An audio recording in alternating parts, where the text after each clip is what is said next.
the first photos of Putin's illegitimate sons. Meanwhile, the promiscuous Putin declared that the war would continue and to make his point, took the military leadership to a cemetery. Russian oil refineries are expected to defend themselves against Ukrainian drones on their own. They are being told to buy air defense systems from the army. A new trend among Russians: took out a microloan, got a draft notice. And don't miss the new old fables from Russian propaganda. Hello everyone, my name is Eva Nikolashvili and this is the program In Trend. Like and subscribe because we're getting started. Russians have lost one of the main supply routes from China. I'm talking about Kazakhstan. According to posts on social media, there's total chaos at the border with Kazakhstan and a huge traffic jam before the checkpoint. More than 5,000 trucks are stuck there. They're checking all of them and some goods aren't being allowed through. They're confiscating, in particular, Mavics, electronic warfare equipment and similar items. The parking lot is full, it's a mess. They say there's nothing left, all the goods are gone. We're just waiting. Russian so-called volunteers are already in despair, lamenting the coming shortage of spare parts and equipment. And now Russian deputies are in despair over the gasoline shortage. Deputy Mironov voiced his dissatisfaction. Did you think he was outraged that Putin started the war or about Russia's leaky air defense? Of course not. He's not upset that the refineries can't protect themselves from the rightful retribution of the Ukrainians. That's why the State Duma member is demanding that oil companies buy their own air defense systems from the Russian army. Since January of last year, they've been actively hunting oil refineries on our territory, hunting them with Ukrainian drones. Only now, 2 years later, are they starting to put up some nets, trying to do something. Guys, are you asleep or what? Are you sleeping? There's a war going on. By the way, we actually have a law. But it states that under wartime conditions, everyone must ensure security. Purchase the necessary air defense and electronic warfare systems from the armed forces. Ensure security. But what do we see today? We're seeing fuel shortages because the refineries are barely patching themselves up. We're being hit and we'll keep getting hit. And don't think, oh, it'll pass me by. They got hit over there, but it won't happen to me. What I like most about this whole speech is that even Russian officials understand that the situation isn't great for them. And no one is going to get away unscathed. Or rather, to be precise, everyone is definitely going to get hit. And if the government doesn't want to allocate money to protect the oil refineries and suggests we come up with something ourselves, there's always money to be found for Putin's upkeep and their own. According to the draft state budget for 2026, Putin will cost Russian taxpayers a record nearly 33 billion rubles. That's 90 million every day. Compared to last year, the bunker dwellers' appetite has grown by 2 billion. And it will exceed the annual budgets of entire regions, such as Kalmykia and the Jewish Autonomous Region. The state apparatus also didn't shortchange itself in the draft budget for next year. They allocated themselves almost 3 billion more. The annual maintenance will amount to over 17.5 billion. The Federation Council will get an extra 370 million compared to 2025, and the government will receive a whole billion more. At the same time, Russia's state budget in 2026 will be in deficit.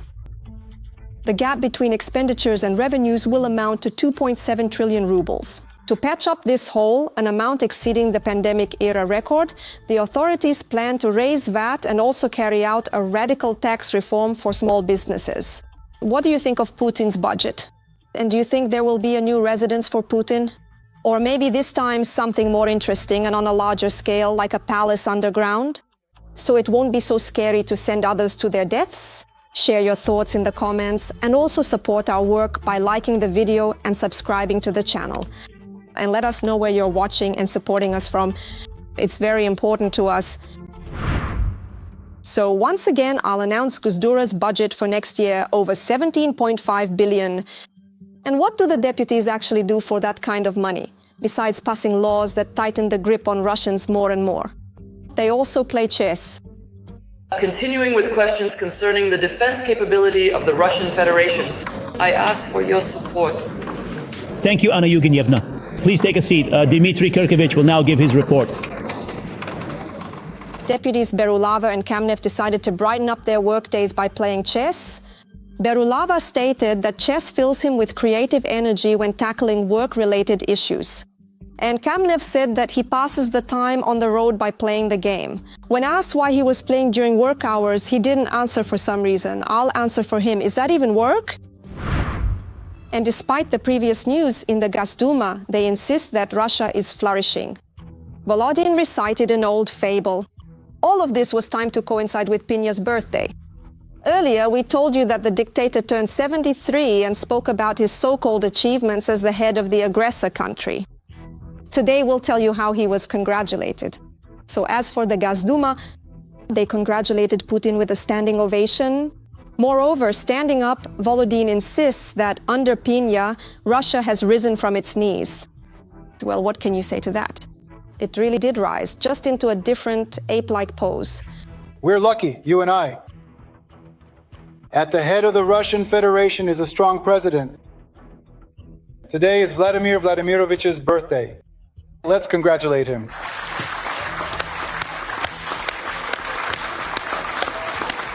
If there is Putin, there is Russia. And we should be proud of that. Because our country has gone through tremendous trials.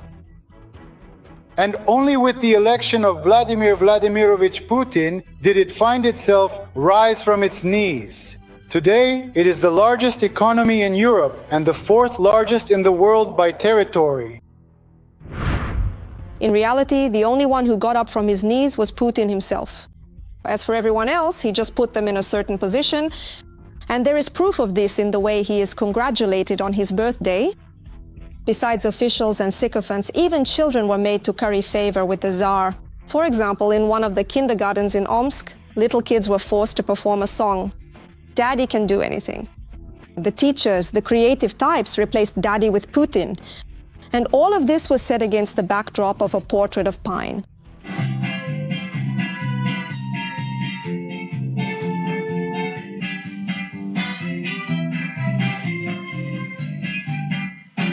But what about the children of the Russian Tsar himself? I'm not talking about the adults, but about his two illegitimate sons, who are still far from coming of age. For the first time, photos of Putin's sons and his mistress Kabayeva have appeared online. They were published by the Russian opposition outlet Agentstvo. As it turns out, the sons of the bloody dictator were given cover surnames and are listed in documents as Ivan and Vladimir Spiridonov. Apparently, the surname is connected to the patronymic of their paternal grandfather, Vladimir Spiridonovich Putin. An invented surname is a traditional scheme for the dictator. He even changed his own biography and surname at the docks. Now, this fate has already been prepared for the children as well. Putin's daughter from his first marriage, Katerina Tikhonova, and Maria Vorontsova also hide behind other surnames. Even the president's illegitimate daughter, Elizaveta Rozova, lives in France under the name Elizaveta Legovna Rudnova. As for the sons, Ivan and Vladimir, they were born in 2015 and 2019. They spend a significant amount of time at the president's Valdai residence. What do you think? Why does Putin hide his children so much? Share your thoughts in the comments. And don't forget to like this video and be sure to subscribe to the channel. It's always interesting here. But we've gotten a bit sidetracked. Birthday? Putin himself did not meet with the top military leadership on his birthday, but instead very symbolically held the meeting at a cemetery. We really hope he was picking out a spot for himself there. We're talking about the Peter and Paul Cathedral, where Russian emperors and tsars are buried, as well as their subjects. I decided to start our meeting here because this is the burial place of those people who, in essence, shaped Russia over time. Because I think you'll also find it pleasant and interesting.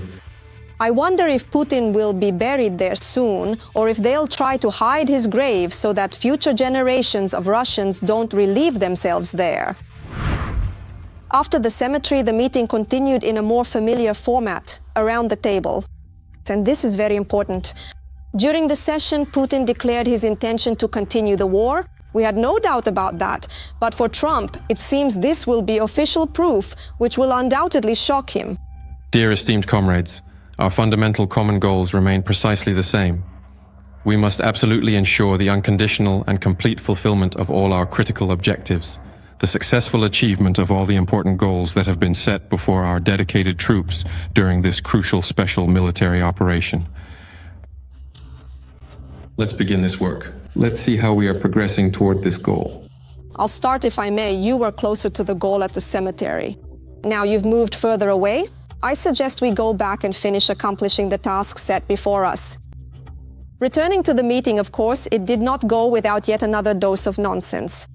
Putin once again spoke about imaginary victories, about unparalleled weapons that are supposedly being delivered to the troops at an accelerated pace, and also about how the decision made in February 2022 was allegedly correct and timely. You celebrated the day of the reunification of the Donetsk and Luhansk People's Republics, as well as the Zaporizhzhia and Kherson regions, with the Russian Federation. The residents of these regions, by an overwhelming majority, voted for their future as part of Russia, and this confirms that the decisions made in February 2022 were correct and timely. Meanwhile, in the Russian Federation, there's a new trend.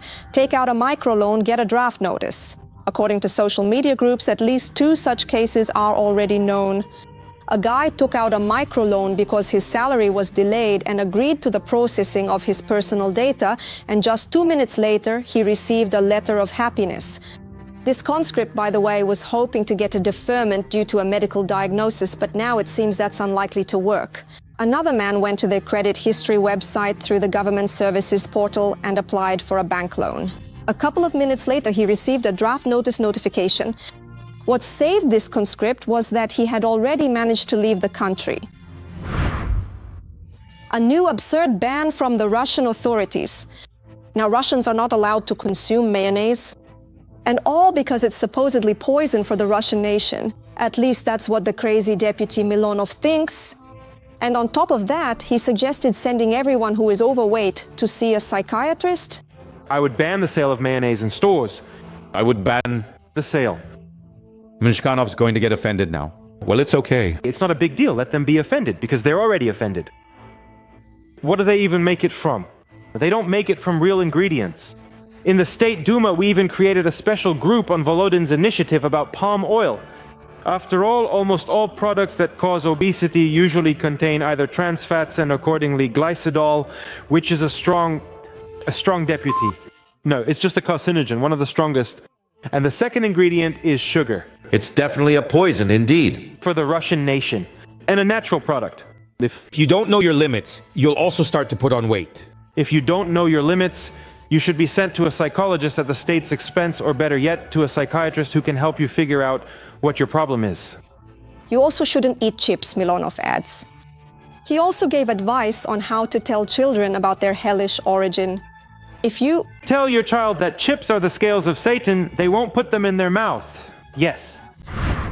Every voice matters. Join our community, support independent journalism, and help us bring you the truth from Ukraine. Become a member of Ukraine Today. Join us now. And while the deputies are busy banning foods and playing chess, the Russian Orthodox Church is once again occupied with blaming women. This time, a Russian priest declared that it is women who are to blame for men's crimes. Why women? Because they want too much. People often suffer greatly because of women. How many terrible crimes are committed simply because of those individuals who truly want far too much? Indeed, they want far too much. She wants to live like a queen, and her husband is already at his limit. No, I just see how many stories like this there are. One job, a second, a third. I look at him and he's just going to break down, everything will snap, and then that's it. There won't be a man anymore. He'll just break down, and it's still not enough for her. She wants this, she wants that, she wants endless, expensive vacations. She wants it all. Well, and finally, a new story from Russian propaganda, although the topic is actually quite old. Do you remember those stories about Ukrainians going into battle under the influence of drugs? They would empty an entire magazine into them and the Ukrainians wouldn't feel a thing. And now this story has been dragged out into the open again. They just changed the characters. Now it's the Poles who are supposedly on drugs.